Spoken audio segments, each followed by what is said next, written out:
Iran की वज़ीर बराए मवासलात फ़रज़ाना सादिक ने कहा है कि अमरीका और इसराइल के हमलों में ईरान के 100 तैयारे तबाह हुए। कोशिश की जा रही है कि मवासलात का तबाह इंफ्रास्ट्रक्चर जल्द अज जल्द बहाल किया जाए।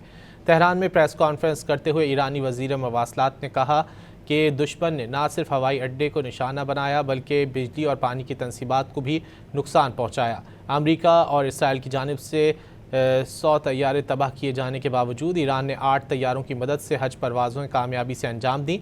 जंग के दौरान भी रेल, रोड और बंदरगाहों से ट्रांसपोर्टेशन जारी रही। फ़रज़ाना सादिक ने कहा कि अमरीका ने ईरान के 25 सूबों में 400 शहरों पर बमबारी की। ईरान की वज़ीर बराए मवासलात फ़रज़ाना सादिक ने कहा है कि अमरीका और इसराइल के हमलों में ईरान के 100 तैयारे तबाह हुए। कोशिश की जा रही है कि मवासलात का तबाह इंफ्रास्ट्रक्चर जल्द अज जल्द बहाल किया जाए।